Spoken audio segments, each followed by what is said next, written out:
Everyone, it's time to kick off part 4 in a 7-part exploration of DC's Blackest Night crossover event. The last few videos have been focusing on how the superhero community has been responding to the wave of Black Lanterns washing over the world. But we're going to leave Earth and its heroes behind for now, and instead turn our attention to all the different Lantern Corps as they struggle to deal with the threat of the Black Lanterns, and each other. Green Lantern numbers 45 through 48 are written by Jeff Johns, with pencils by Doug Mahnke, inks by Christian Alame, Tom Wynn, and Mark Irwin, colors by Randy Mayer and Gabe Al-Taib, and letters by Rob Lay. The rise of the Black Lanterns has gone almost entirely unnoticed by all the Lantern Corps, since they're busy fighting each other. This is mostly due to the Rogue Guardian known as Scar, spending months antagonizing each faction, pushing them towards full-scale war. And it worked! The War of Light is in full swing, with the various Lantern Corps at each other's throats all across the universe. Green Lanterns have invaded the Red Lantern homeworld, Orange Lantern constructs are attempting to steal the Blue Lantern central battery, and the Sinestro Corps have attacked the Star Sapphire homeworld to free the Yellow Lanterns who have been taken prisoner. The Zamarons who run the Star Sapphire Corps have already begun the process of brainwashing every female Sinestro Corps member they could get their hands on, in hopes of turning them into new Star Sapphires. The Zamarons are fanatically dedicated to the idea that true love conquers all means it's okay to use the power of love to mind control everyone into agreeing with them. The only person they can't brainwash anymore is Carol Ferris, simply because she's had years of exposure to the Star Sapphire power and has built up an immunity to its influence. Carol isn't here to fight on behalf of the Zamarons, or any larger cause. She's here because she loves Hal Jordan, and the Sapphire Ring told her Hal needed help. Unfortunately for Carol, that puts her right in the path of Sinestro himself. Right from the start, Sinestro doesn't see Carol as a threat. To him, she's just Green Lantern's girlfriend, playing around and overstepping her bounds. Sinestro believes he can crush her easily by pointing out the hopeless nature of her affection for Hal, that he'll always love his own freedom more than he loves her, and that the kind of commitment she wants will never be something he's able to give. And Carol just looks at Sinestro and essentially says, "Yeah, I know. You really don't understand love at all, do you?" Carol didn't come all this way to help Hal because she thought she'd get something in return. She did it because she wanted to be there for him. Sinestro understands love about as well as the Zamarons. They've long since forgotten that there's a giving nature to love, so Carol decides to remind him. She encases Sinestro in a sapphire construct, and forces him to relive memories of the person he loved the most, Arryn, sister of his dear friend Abin. Sinestro is outraged by this violation and is ready to kill Carol where she stands, but their fight is interrupted by the arrival of a horde of Black Lanterns, all of whom used to be members of the Sinestro Corps. At that same moment, black rings rain down on every Lantern homeworld, with the exception of the home of the Blue Lanterns, since it's a literal paradise with nothing dead, so the black rings just hang in the air like vultures waiting for anything at all to die. The exact opposite is true for Larfleeze, the one and only Orange Lantern, who has built an army of construct soldiers by killing and stealing the souls of countless people. Now, all of his victims have risen thanks to the black rings flooding his home. Before he died, Abin Sur had discovered the prophecy of the Blackest Night and become obsessed with preventing it. The Guardians turned their backs on him, and Sinestro was no better, refusing to take Abin seriously. Now, surrounded by proof that Abin was right all along, Sinestro wonders how different things may have been if only he had believed in his friend all those years ago. The struggle against the Black Lanterns is interrupted by the sudden arrival of Hal Jordan, Indigo 1, and Monk. Remember when Hal and the Indigos teleported away at the end of Blackest Night number 3? This is where they went. Monk teleports to Oa to rally the Green Lantern Corps, as Hal and Indigo 1 jump into the fight. Now that there's a Green Lantern on the scene, they're finally able to do real damage to the enemy. Remember, combining the green light of willpower with any other light from the emotional spectrum will permanently destroy a black ring. It seemed like the heroes now had the advantage, until a pair of black rings entered the Star Sapphire Central Battery. At the heart of the Central Battery is the crystallized remains of two ancient lovers, preserved forever, radiating a love so powerful that it can fuel an entire lantern core. As the black rings land on their fingers, it's revealed that the identity of these lovers is Khufu and Shaira of Earth, otherwise known as the original incarnations of Hawkman and Hawkgirl. The two of them are cursed to eternally reincarnate and reunite with each other, making their love truly eternal. But as their original incarnations rise as Black Lanterns, the central battery that depended on them bursts. A cataclysmic explosion tears across the planet, as what remains of the Star Sapphire core is forced to flee. Indigo 1 teleports herself, Hal, Carol, and Sinestro to the planet Korrigar, Sinestro's homeworld. Indigo 1 tells Sinestro that before his death, Abin entrusted her with the task of preventing the Blackest Night, and that according to Abin, she could turn to Sinestro for help. That's why she brought him here, so he can take back what's rightfully his. Something of a civil war has been brewing among the Yellow Lanterns. Sinestro has been away for a while, and in his absence, a new leader has risen up, claiming ownership and leadership of the Corps. His name is Mongol, Master of War World, one of the few beings in the universe who can fight Superman to a standstill. Now he commands the loyalty of a sizable portion of Sinestro's army, and personally wields the power of 8 yellow rings.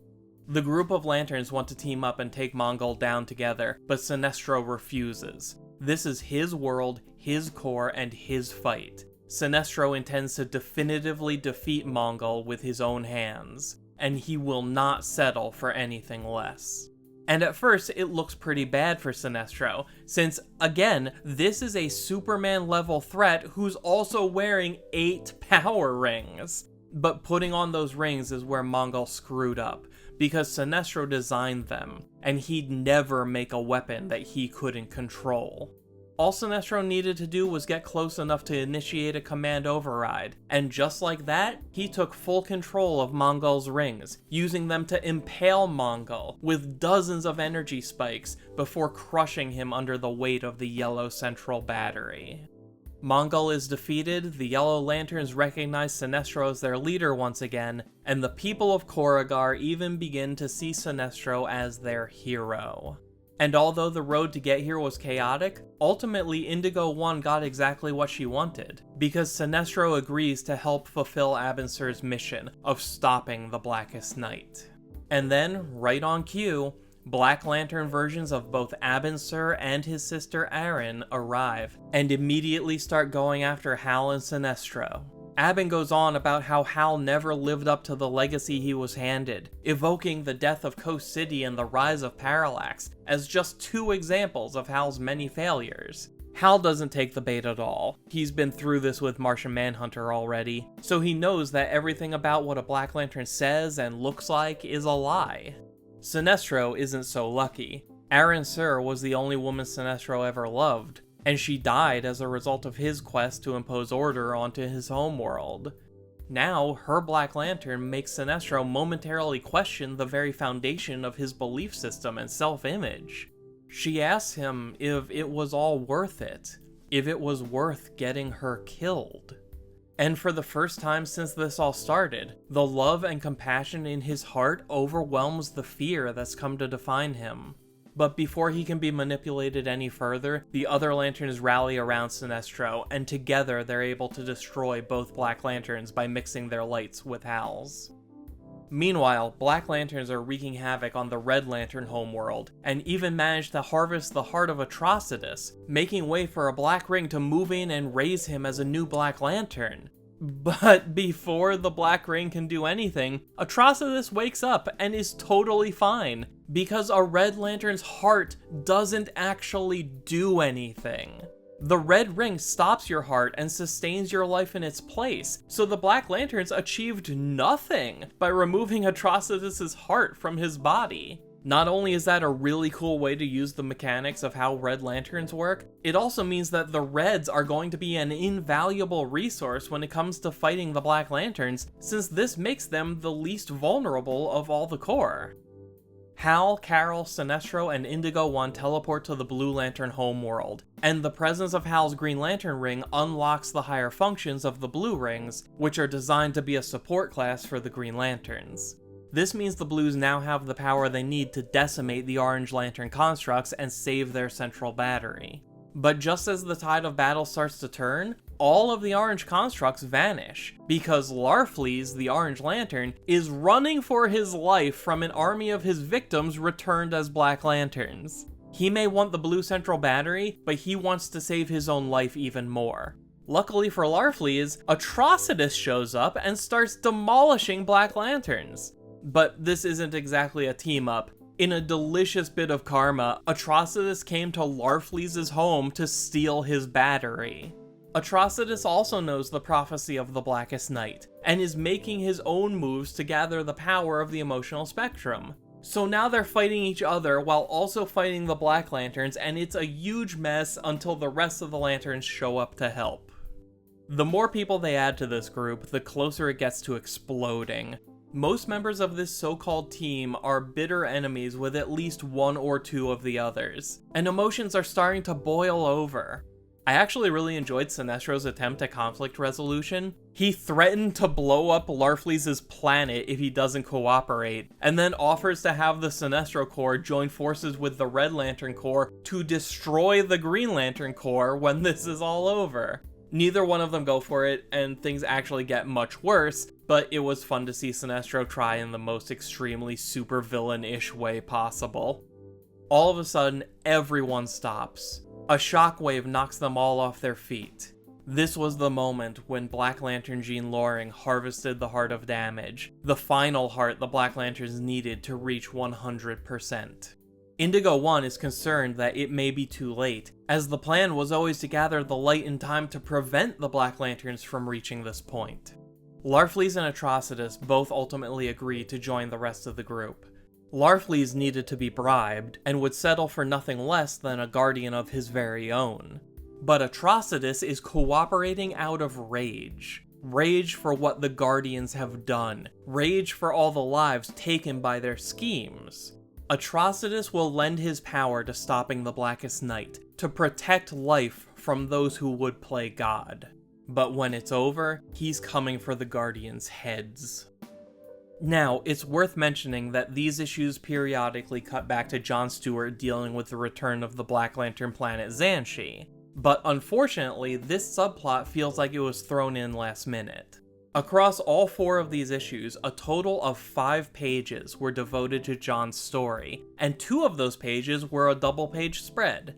This is continuing from a 3-page sequence in Green Lantern number 44, but so far there's been no substance at all. Literally nothing has happened. John saw Xanshi return, and then flew down to the planet's surface. That's it. That's everything that's happened across 5 issues.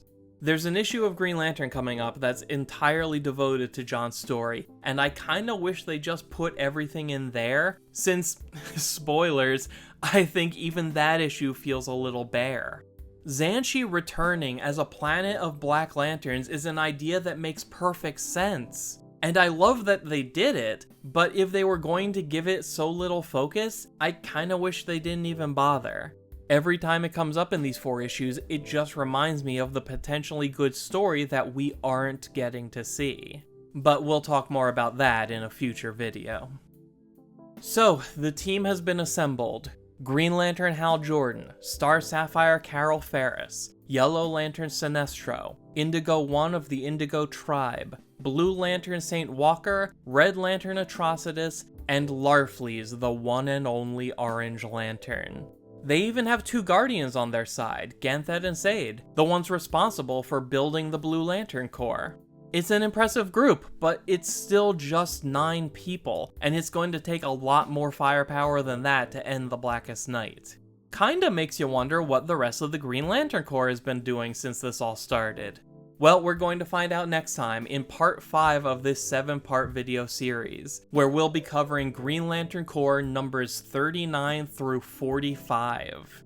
We've already seen the Star Sapphire homeworld fall and their central battery destroyed. Will the Green Lanterns suffer the same fate? If you want to find out, then subscribe to the channel and ring the bell notification, because next time the war against the Black Lanterns gets taken to a whole new level, and you won't want to miss it. In the meantime, let me know in the comments what you thought of these issues. Do you believe that all these characters would agree to work together? Should Sinestro have been made team leader like he wanted? And what Black Lantern would you like to see show up that hasn't already appeared in the story? I look forward to seeing what you have to say. So for now, thank you for taking the time to watch. My name is Dan. We'll talk again soon.